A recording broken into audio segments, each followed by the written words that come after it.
Bueno, entramos a la teoría de la respuesta punitiva. En la última habíamos esclarecido cuál es el concepto de punibilidad que manejamos. Es el concepto no de merecimiento de pena, sino el concepto de posibilidad de aplicación de la pena, ¿no?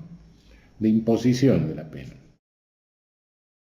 Hay causas que excluyen y causas que cancelan esta posibilidad. Pese a que tengamos un delito, hay causas que excluyen la punibilidad y causas que la cancelan. Las causas que excluyen la punibilidad son anteriores o concomitantes al delito. Las causas que cancelan la punibilidad son aquellas que advienen después del delito. Obviamente que la muerte de la gente en nuestra legislación vigente agota tanto la acción como la pena, por supuesto. Tanto la pena conminada como la pena impuesta en función del principio básico de personalidad o de intrascendencia de la pena, ¿no? Es decir, por ejemplo, una pena de multa, si muere la persona a la cual está conminada la pena, la persona a la que se le impuso la pena y no la cumplió, no la pagó, esa pena no puede pasar a los herederos, es absolutamente personal. Como causa de cancelación de la pena tenemos la prescripción de la pena. La pena se cancela con el paso del tiempo, se extingue con el paso del tiempo la pena impuesta por sentencia firme. Una mínima racionalidad del poder punitivo hace que el paso del tiempo vaya borrando la memoria, la impresión social del delito y en consecuencia la pena se extingue. A esto hacen excepción las penas por crímenes de lesa humanidad, que son imprescriptibles en razón de la magnitud del injusto. La magnitud del injusto, la masividad de bienes jurídicos lesionados impiden que el tiempo vaya borrando la memoria o la impresión de un hecho de tamaña gravedad, ¿no? Las penas de privación de libertad se prescriben a los 20 años, la pena de privación de libertad perpetua se prescribe a los 20 años, las penas de privación de libertad temporales se prescriben en un tiempo igual al de la pena y la pena de multa a los 2 años conforme al 65 del Código Penal.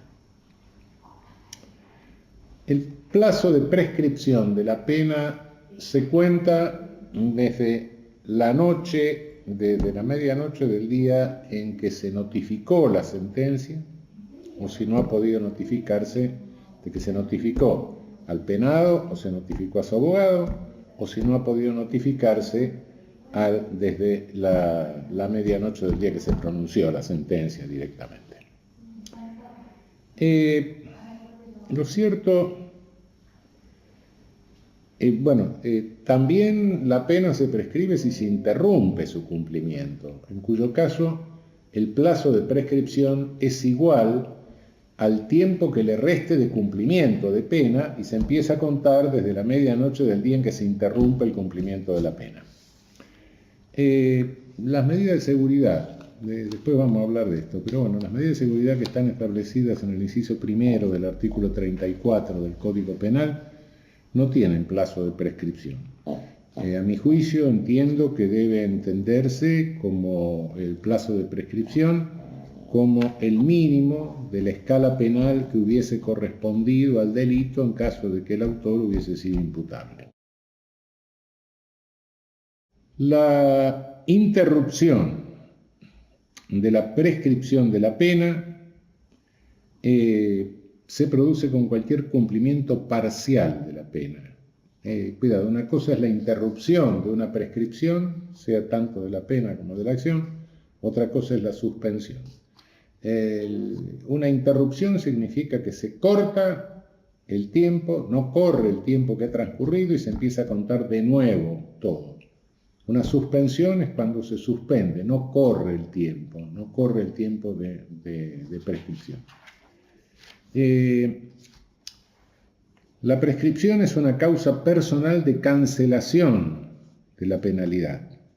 Por ende, corre personalmente para cada uno de los intervinientes en el delito. Otra causa personal de cancelación de la penalidad, no del delito, sino de la penalidad al delito, es el indulto. El indulto está previsto en el artículo 68, eso lo dice el artículo 68 del Código Penal. Es una facultad del Ejecutivo que le concede el artículo 99, inciso quinto de la Constitución Nacional. Son indultables o conmutables. El indulto elimina la pena, la conmutación disminuye la pena. Todos los delitos menos los delitos de lesa humanidad, que no son indultables, y los delitos de los artículos 29 y 36 de la Constitución Nacional. Es decir, el delito imputable a los legisladores que otorgan la suma del poder público, la llamada traición a la patria, que no debe confundirse con la traición a la nación, que es otra cosa, que es pasarse al enemigo, prestarle ayuda y socorro. Eso está en otro dispositivo de la Constitución. Y los delitos del artículo 36, que son los que asumen funciones de facto después de romper el régimen constitucional, pese a que la Constitución no pierde imperium. Dado que la prisión preventiva funciona en la práctica como una pena, realmente se pueden indultar tanto penas impuestas por sentencia firme como penas conminadas. Es decir, también se puede indultar a procesados. En este caso, el indulto a procesados tiene el inconveniente de que puede afectar el derecho del procesado a probar su inocencia. Entonces, está bien, el indulto es un acto político propio y exclusivo del Poder Ejecutivo. Como acto político, el nivel de control de constitucionalidad es mínimo. No digo que esté exento de control de constitucionalidad. Imaginemos que un Poder Ejecutivo se vuelve loco de repente y quiere indultar a todos los violadores porque le gustan los violadores. Es una locura de esa naturaleza. Bueno, sí, naturalmente no hay ningún acto que escape totalmente al control de constitucionalidad. Un acto demencial de esa naturaleza, sí, claro. Pero fuera de estos casos, el control de constitucionalidad es mínimo. El Ejecutivo puede indultar a quien quiere. Es un acto político, del ejercicio de las funciones del Ejecutivo. Pero, como cualquier acto, si lesiona el derecho de alguien a probar su inocencia, el indultado, en caso de que sea un procesado, tiene todo el derecho a exigir que el proceso siga adelante para darle por más que aunque resulte condenado, culpable, etcétera, no se vaya a cumplir la pena, porque tiene el derecho a seguir adelante para probar su inocencia en el proceso. En los delitos de acción privada, injurias, etcétera, delitos contra el honor y otros, es decir, acción privada es aquella que se lleva adelante por querella del sujeto pasivo, ¿no? En estos delitos la pena impuesta se cancela en función del perdón del ofendido. Este perdón del ofendido tiene que ser respecto de todos, no puede ser respecto de alguno de los participantes y no de los otros, sino de todos los que son autores, cómplices o instigadores, etc. Hay obstáculos a la perseguibilidad del delito que dependen de la forma de ejercicio de la acción. Hay delitos que, como les decía hace un momento, son perseguibles por querella del sujeto pasivo. Hay otros delitos que solo son perseguibles los dependientes de instancia privada. cuando el sujeto pasivo, su representante legal, manifiestan su voluntad de que el Ministerio Público persiga la acción penal. En tal caso, la falta de esta manifestación es un obstáculo a la perseguibilidad del delito. En los delitos en que la única pena es la pena de multa, esta pena, es decir, se puede cancelar antes de la acción, antes de iniciado el juicio, es decir, durante la etapa instructoria, mediante el pago del mínimo de la multa. Y después, ya iniciado el juicio, es decir, en la etapa plenaria, mediante el pago del máximo de la multa. La prescripción de la acción penal, habíamos hablado antes de prescripción de la pena, ahora vamos a hablar de prescripción de la acción penal.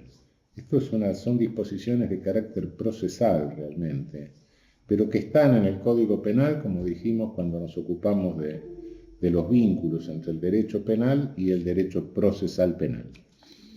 La prescripción de la acción penal, es decir, se rige, tiene los mismos fundamentos, las mismas razones que la prescripción de la pena, es decir, el plazo del tiempo que va haciendo perder la memoria, la impresión, pero en la prescripción de la acción penal se suma algo, se suma otra circunstancia.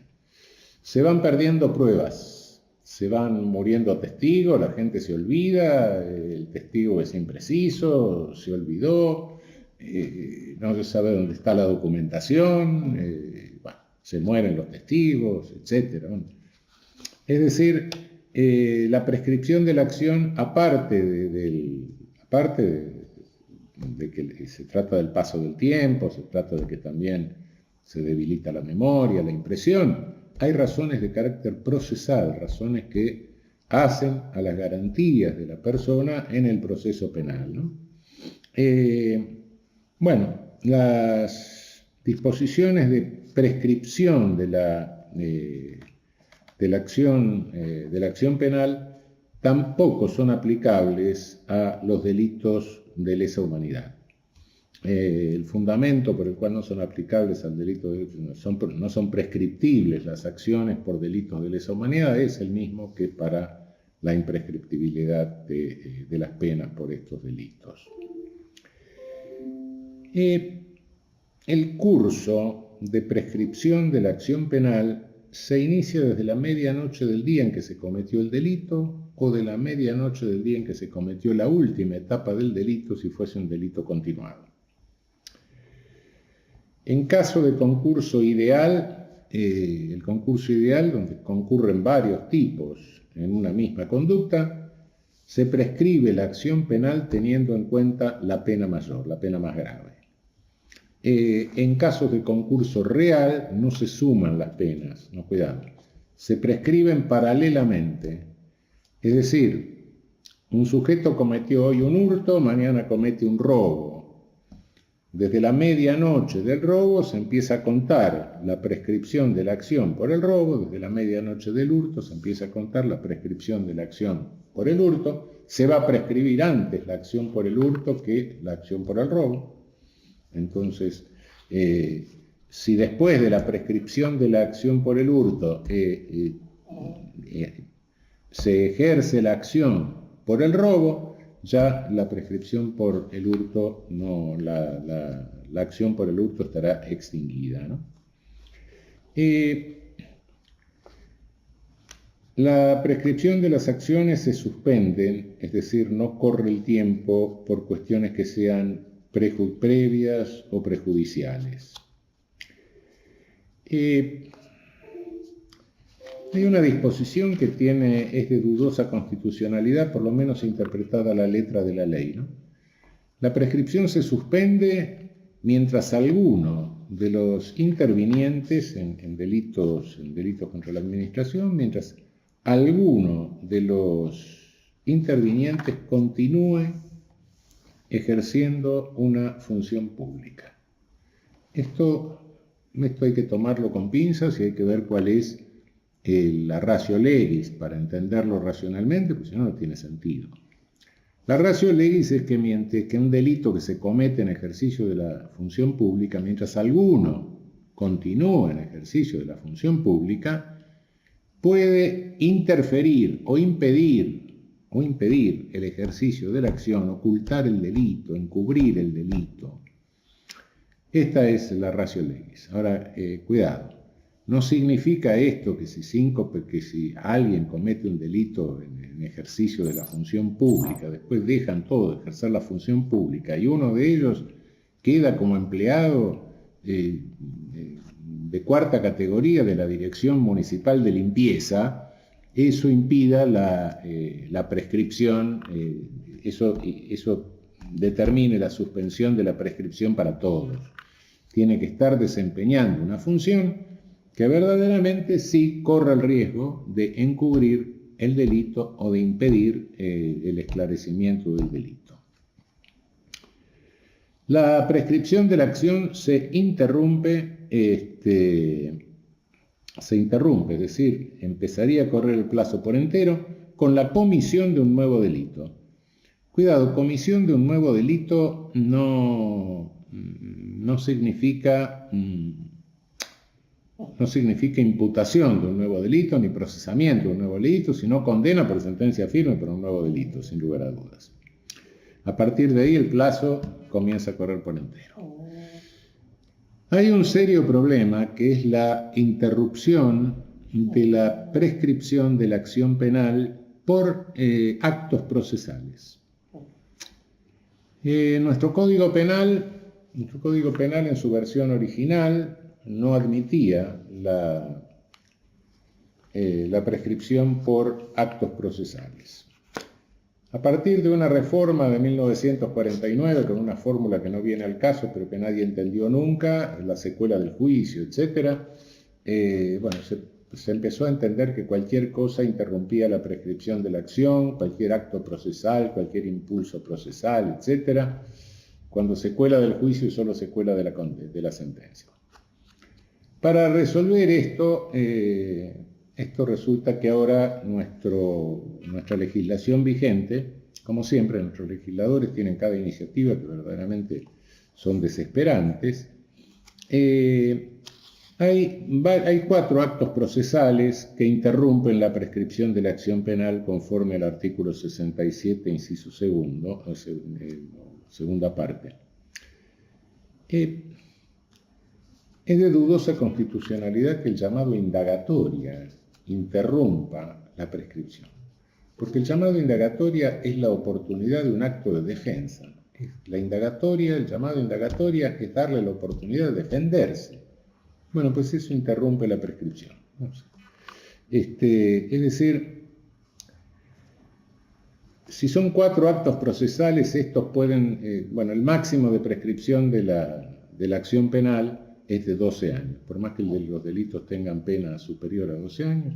En el caso de penas temporales es igual a la pena temporal, de prisión temporal, pero nunca puede superar los 12 años. En el caso que el delito tenga el plazo de prescripción sea 12 años, 4 actos procesales pueden llegar a 48 años, más 12 años más, es decir, a 59 años, lo cual implica que sería imprescriptible prácticamente si se le ocurre a alguien. Estos actos procesales que interrumpen la prescripción de la acción realmente fueron criticados ya desde hace muchos años por Carrara, quien decía que mientras fueron introducidos por el Código Napoleón, que no era un código muy liberal ni democrático que digamos, pero Carrara, criticando esto, decía: mientras exista una gota de tinta en el tintero de un funcionario, entonces la prescripción no se va a producir. Bueno, esto es más o menos lo que está sucediendo con los actos interruptivos de la prescripción de la acción que tenemos ahora regulados en el Código Penal de esta manera tan defectuosa. Por suerte, el proceso necesita tener un término racional, conforme lo establece el plazo razonable del proceso que establece la Convención Americana de Derechos Humanos en el artículo 7, numeral 5 u 8, numeral 1. Se excede el plazo razonable del proceso cada vez que se prolonga el ejercicio de la acción de esta manera. Las causas de exclusión de la punibilidad, es decir, aquellas que son anteriores o concomitantes al delito, suelen llamarse excusas absolutorias, pero son causas que excluyen la punibilidad. Es el caso, por ejemplo, del artículo 185 del Código Penal, los delitos contra la propiedad cometidos entre próximos parientes. Son causas de exclusión de la punibilidad. También en la parte general aparece una causa de exclusión de la punibilidad que tiene que ver con algo que manifestamos respecto de la participación. Lógicamente que la participación, complicidad, etcétera, tiene que ser anterior al hecho, concomitante con el hecho. No hay otra forma de participación. Yo no puedo participar en la primera junta de gobierno de 1810. No, es imposible. En un hecho pasado no se puede participar. Sin embargo, nuestro código establece que la promesa anterior al delito es punible como participación, pero la somete a la condición de punibilidad de que esa promesa se cumpla con posterioridad al delito. Si no se cumple esa promesa con posterioridad al delito, entonces directamente la participación no es punible. Es decir, es una condición de punibilidad. Bien, hemos dicho en las primeras clases, espero que lo recuerden, que los niños y adolescentes no son inimputables, como se dice normalmente, sino que, bueno, pueden ser inimputables, pero por las mismas razones que lo puede ser un adulto, sino que se encuentran sometidos a una particular, a una causa, un caso particular de exclusión de penalidad, sobre todo si tienen menos de 16 años. Es una causa personal de exclusión de penalidad, pero que en la práctica no es una exclusión de penalidad porque se le aplica una pena sin la garantía de la pena y porque se le da la gana al juez, en función de que puede haber errores de conducta o cosas, una generalidad de esa naturaleza, incluso siendo víctima se lo puede hacer, que es la privación de libertad en un establecimiento de menores. Bueno, ya hemos hablado de esto, ya hemos hablado de que esto es falsa la benignidad de nuestra legislación a este respecto y que esto, bueno, realmente viola todas las reglas de legalidad, etc. ¿Qué pasa cuando alguien supone falsamente que hay una causa de exclusión de la punibilidad?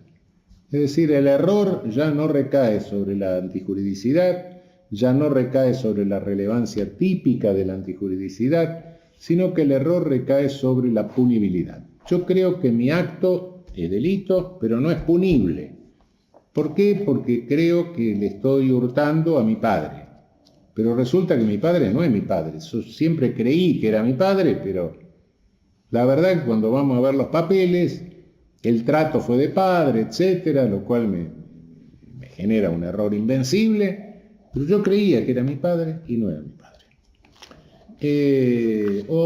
Bueno, yo creo que tengo 15 años y tengo 16 años. ¿Por qué? Porque me anotaron mal en la partida de nacimiento, hicieron un desastre, hay un falso asentamiento de la partida, y en realidad mi edad es de 16 años. No estoy amparado por esa causa de exclusión de la punibilidad, no soy un niño, ya, cuidado, ya entro en la categoría de 16 años, en la categoría de responsabilidad penal. En todos estos casos de error de punibilidad, ¿cuál es el efecto? Toda norma tiene dos funciones, una función determinante que se dirige más o menos a todo el mundo para que se determine conforme a la norma, y tiene una función que se dirige al juez, una función jurídica de precisión. Está bien. En esa función determinante nadie se va a determinar por una norma si no hay una conminación de sanción. Todas las normas tienen una norma, se caracteriza por tener una sanción, civil, la que sea, la penal también. Bueno, pero si esa sanción es inaplicable, bueno, nadie se va a determinar conforme a la norma. Entonces, tiene este error de punibilidad el mismo efecto que tienen los errores de prohibición, exactamente el mismo efecto. Por otra parte, esto deviene, lo digo varias veces, insisto claramente, de todos los antecedentes, e incluso del antecedente más remoto de nuestro Código Penal, que es el Código de Baviera de Feuerbach, a través del Código Tejedor. Nuestro código no exige la comprensión de la antijuridicidad o de la ilicitud, sino la comprensión de la criminalidad. Conforme a Feuerbach, sí, el sujeto debía conocer la punibilidad, es decir, la posibilidad concreta de la imposición de pena. De modo que esto es lo que de alguna manera nos ratifica históricamente la expresión de la ley. ¿Qué significa criminalidad? Significa conocer el ilícito, significa conocer la relevancia penal del ilícito, significa conocer la prohibición, digamos, pero además significa conocer y comprender la punibilidad. ¿Cuáles son las penas en nuestras leyes penales manifiestas? Es decir, en nuestra legislación penal vigente. Las penas conforme al artículo 5 de nuestro Código Penal son prisión, inhabilitación y multa. La pena de reclusión que estaba en la versión originaria del Código Penal ha desaparecido de la Ley de Ejecución Penal, la 24.660, y tampoco se le incluye al tipificarse o al ratificarse el Tratado de Roma sobre delitos de lesa humanidad, el que crea el Tribunal Penal Internacional. La distinción histórica entre la reclusión y la prisión ha desaparecido porque realmente la reclusión era una pena que tenía un contenido infamante. Esto hoy sería contrario a disposiciones de nuestra Constitución Nacional, sobre todo con la incorporación de los tratados del inciso 22 del artículo 75, y dado ese contenido infamante, posibilitaba que a los reclusos, a los penados con pena de reclusión, se les impusiese trabajos públicos, es decir, cualquiera lo podía ver haciendo caminos o rompiendo piedras, etc., ¿no? Por eso la pena ha desaparecido. Nuestros tribunales a veces hacen cosas extrañas, entonces imponen pena de reclusión porque tienen distintos momentos para la libertad condicional, etcétera, distintas consecuencias, pero si ha desaparecido la pena de reclusión porque sería inconstitucional hoy, e incluso porque ha desaparecido nuestra legislación positiva, porque no se regula la forma de ejecución de esta pena, en la ley ya no se regula la forma de ejecución de esta pena, bueno, también tienen que desaparecer todas sus consecuencias. Otra pena que ha desaparecido de nuestra legislación es la pena de muerte. La pena de muerte formal, no la pena de muerte real, no las ejecuciones sin proceso, pero la pena de muerte formal en la legislación argentina,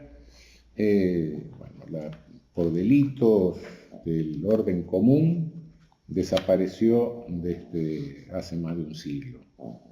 La última vez que se aplicó esa pena fue por allá por 1915, si no me equivoco, con la pena de fusilamiento. Luego, en función del Código de Justicia Militar. Se aplicó alguna vez por los años 30, cuando el presidente Justo se negó a conmutarle la pena a un condenado a muerte.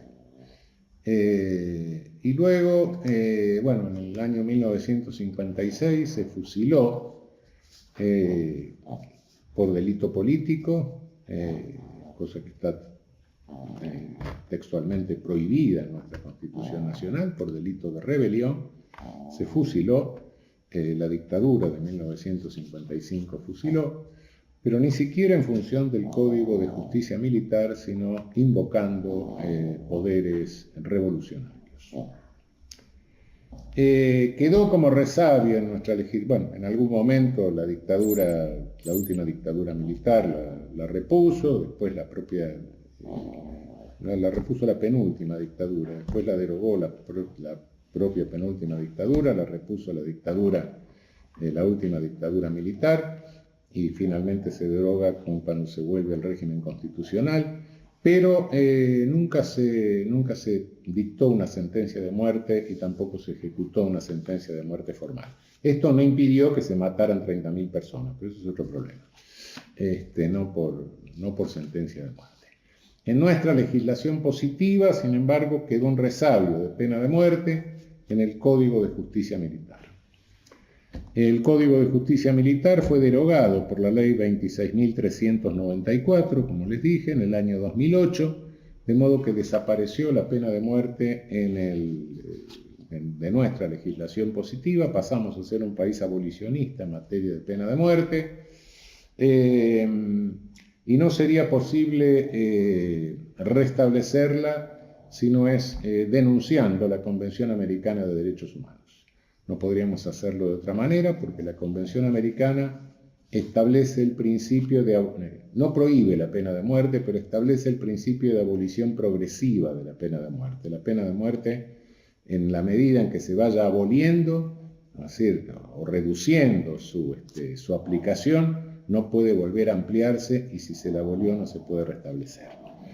Así lo dispone la Convención Americana. De modo que constitucionalmente nosotros no podríamos restablecer la pena de muerte si no es mediante una denuncia, salirnos del sistema interamericano de derechos humanos. Pena perpetua en sentido estricto, pena de prisión perpetua en sentido estricto, cabe entender que en nuestra legislación penal sería inconstitucional. Aquella pena hasta la muerte, primero porque significaría negar la personalidad del sujeto, es decir, presupondría que se trata de un sujeto inferior, porque a lo largo de toda su vida, los años que viva, se haga el santo que se haga el santo, nunca va a poder modificar su conducta. En segundo término, no nos olvidemos que la pena privativa de libertad confisca, de alguna manera, aunque no lo diga expresamente, pero confisca lo que la persona puede ofrecer en el mercado, su capacidad de trabajo, su trabajo. Bueno, es inevitable, está privado de libertad. Pero una privación perpetua de libertad significaría una confiscación patrimonial directamente, total, que está prohibida por la propia Constitución Nacional. Y una pena de muerte, una pena perpetua que no cese nunca, significaría un deterioro de la persona que directamente la convierte en una verdadera pena corporal. Por ende debe entenderse que en nuestro sistema, de alguna manera, la pena perpetua es nominalmente perpetua, pero en algún momento esa pena debe tener la posibilidad de extinguirse. Hay penas expresamente prohibidas en la Constitución Nacional Histórica, pero el marco general hoy de las penas prohibidas lo señala el derecho internacional, la Declaración Universal, la Convención Americana, el Pacto Internacional de Derechos Civiles y Políticos. Es decir, ¿Cuáles son las penas prohibidas? ¿Cuáles son las penas ilícitas en nuestra legislación? Son las penas crueles, inhumanas y degradantes. Penas crueles, inhumanas y degradantes. ¿Cuál es el antónimo de esto? ¿Son las penas dulces? No, no son las penas dulces. Son las penas proporcionadas a la cantidad de ilícito, al contenido ilícito, proporcionadas a la culpabilidad. Las penas desproporcionadas son justamente las penas crueles, inhumanas y degradantes. Hay un problema en nuestra legislación positiva que es sumamente grave, me refería así al pasar respecto de la prescripción, que son las llamadas medidas de seguridad del inciso primero del artículo 34. Estas medidas de seguridad, en definitiva, no se necesita mucha perspicacia para darse cuenta de que no son más que penas que se aplican por no delitos. Son penas que se aplican a personas inimputables, son penas que se aplican a personas que no cometen, que son incapaces de dolo, y hasta son penas que se aplican hasta a personas que no realizan conducta, se pueden aplicar. Situaciones de inconsciencia, de privación de conducta, de involuntariedad. Realmente estas penas son indeterminadas.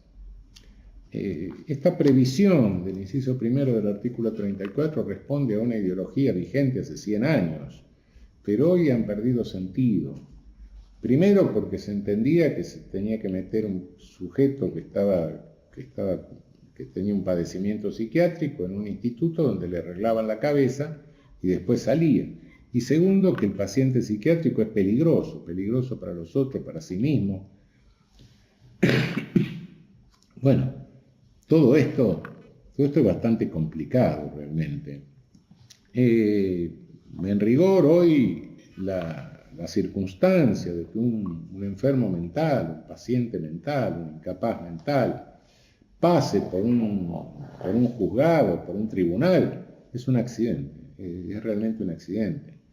Es decir, serían casos que constitucionalmente tendrían que quedar librados a la legislación psiquiátrica. Sería la legislación psiquiátrica la encargada. Un enfermo no puede ser penado, un enfermo tiene que ser tratado directamente. Bueno, sería la legislación psiquiátrica la que determinaría cuándo hay internación, cuándo externación, etcétera, considerando que se trata de un paciente psiquiátrico. De cualquier manera, bueno, mientras no las declare inconstitucional nuestra jurisprudencia, nuestra Corte, por lo menos hay que dotarlas de un mínimo de racionalidad. No puede ser que sean penas que no tengan término. Y por otra parte, sin término es muy difícil hacerlas cesar. Es muy difícil porque no hay fiscal que diga que ha cesado la peligrosidad del sujeto, peligrosidad de dañarse a otro a sí mismo. No es la vieja peligrosidad positivista, es otra cosa. Es la autoagresión directamente, ¿no? Incluye la autoagresión, que no tiene nada que ver.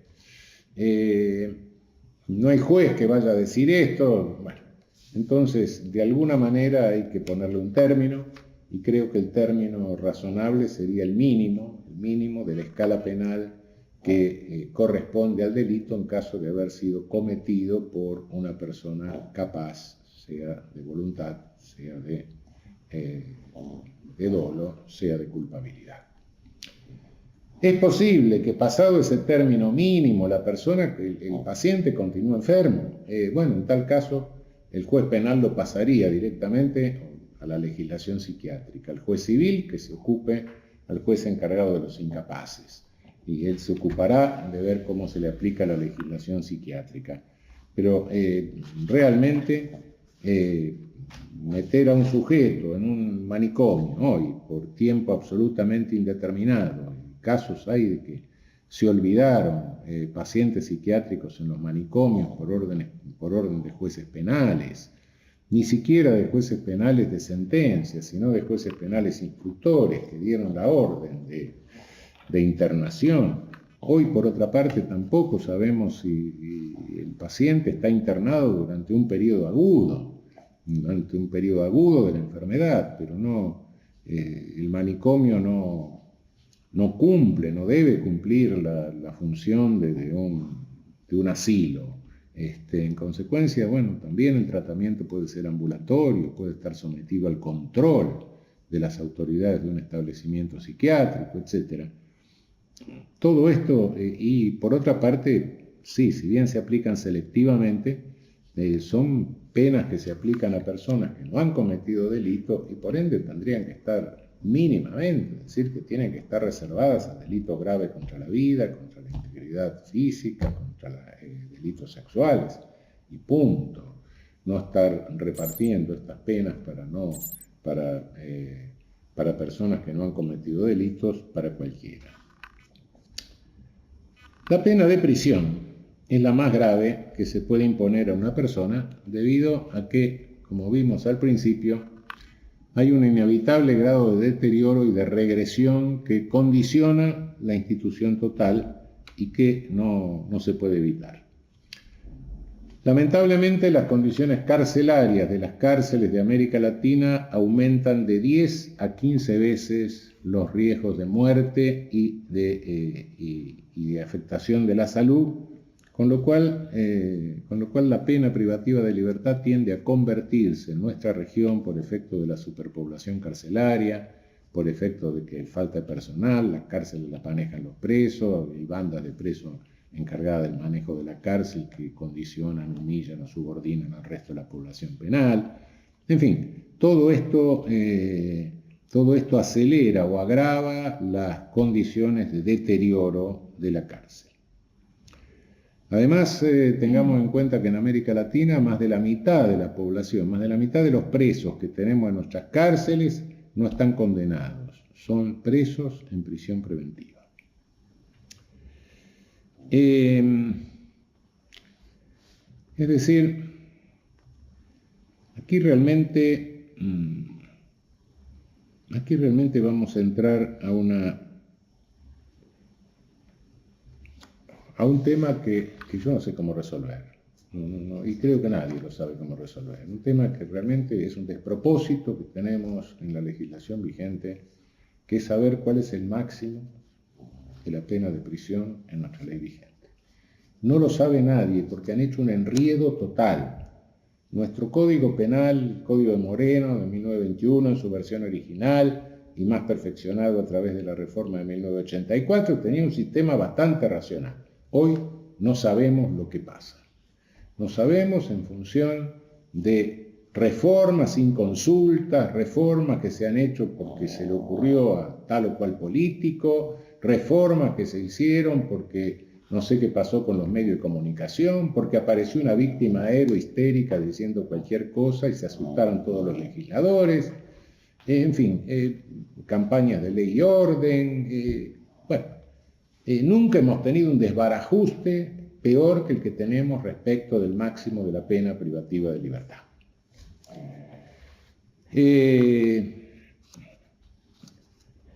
Tradicionalmente o históricamente, el condenado a prisión perpetua podía pedir la libertad condicional a los 20 años.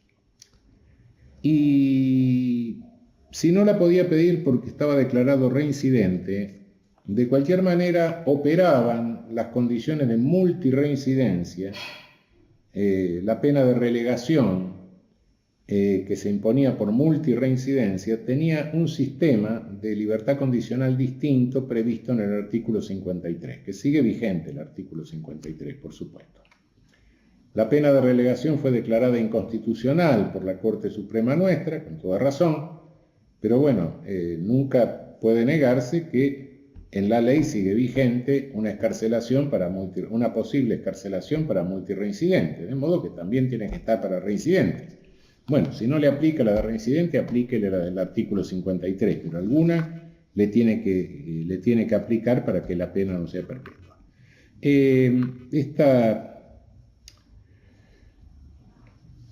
suben a 35 años la posibilidad de libertad condicional, pero la dejan en 15 años para el caso de la escala reducida de la participación y la escala reducida de la tentativa. O sea, hay una desproporción total entre el delito consumado, entre la posibilidad de obtener libertad condicional del delito consumado y del delito tentado. Es decir, parches que se hacen sin tener en cuenta o salen de repente, se juntan los asesores de los legisladores, algunos son las amantes, otros son los maridos, no sé, entonces resuelven esto y van y lo votan. Bueno, votan y salen estas cosas, ¿no? A ello se suma que ahora el máximo de la pena del concurso real de delito lo subieron a 50 años. ¿Por qué? No se sabe. 50 años. El máximo de la especie de pena, bueno, es 50 años. Y hay otros que con el descuido con que se legisló en el artículo 227 del Código Penal la pena, entonces se dice, bueno, como se puede aumentar la mitad del máximo, pena de 25 años, bueno, la mitad del máximo me da 37 años y medio, el máximo de la pena son 37 años y medio. No está claro cuál es el máximo de la pena en nuestra legislación positiva. No está claro en modo alguno. Planteado ante nuestra Corte Suprema dijo que no era un problema constitucional y que no era un problema federal, que era un problema de derecho común.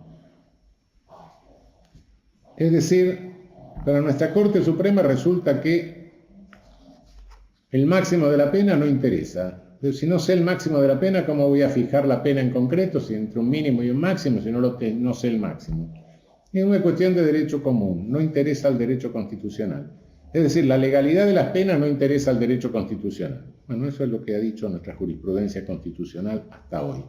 Vamos a ver lo que dice en el futuro. Hasta hoy ha dicho eso. La legalidad del máximo de la pena no lo conocemos, pero bueno, es una cuestión que no afecta el principio de legalidad. En consecuencia no nos interesa porque no es derecho federal, es derecho común. Ahí estamos. Quizá haya alguna posibilidad de dar un poco de racionalidad, de dar una interpretación racional a esto, y quizá esa pueda venir por el hecho de haber ratificado el Estatuto de Roma, es decir, la creación del Tribunal Penal Internacional. De cualquier manera, también esto es confuso, porque en la ratificación se dice que en el caso en que nuestros tribunales federales tuviesen que juzgar esos delitos en función del principio universal, si hay un muerto la pena es perpetua, cuando lo juzgan los tribunales nuestros. El Tratado Internacional dice que la pena que se le impone es de 30 años, aunque puede ser perpetua, pero la perpetuidad se revisa cada 5 años. Es decir, cuidado. En el Tratado Internacional la pena máxima son 30 años de prisión. Está bien. Esa es la pena máxima. Pero cuidado que estos delitos los cometen poderosos, es personas que tienen poder. Excepcionalmente, el tratado tiene en cuenta que cada 5 años se puede ir revisando, ponerle una pena llamada perpetua, pero que se revise cada 5 años si es que el sujeto conserva un poder que le puede llevar a repetir el delito. Es decir, es una medida de no reiteración del delito, no otra cosa. De modo que sí, el máximo normal del delito de genocidio, conforme al derecho internacional, el Estatuto de Roma, son 30 años. Tendríamos que entender, bueno, por el mismo delito no se le puede aplicar a uno 30 años y a otro perpetua. Tendríamos que entender que en ratificación de esto, con un esfuerzo constructivo, podríamos decir que el máximo de la pena privativa de libertad en nuestro derecho, el máximo real, son 30 años. Quizá esto pudiera reconstruir racionalmente un poco nuestro sistema de penas. La construcción del máximo de la pena privativa de libertad. Insisto en que no estoy seguro de nada, ni nadie está seguro de nada a este respecto. Lo que se ha hecho es una confusión total, merced a reformas inconsultas que tramitaron rápido, urgentemente, con presión de los medios, etcétera, con búsqueda de votos, no quiero perder votos o que me den votos, etcétera, a través de la demagogia vindicativa que pegó a través de nuestros medios monopólicos de comunicación, fue a pegar en el Congreso Nacional. Bueno, por hoy terminamos con esto. Me queda tratar la libertad condicional, la condenación condicional. Vamos a seguir con estas, y la pena de multa, la pena de inhabilitación. Vamos a seguir con esto en la próxima. Por ahora damos por terminada esta clase.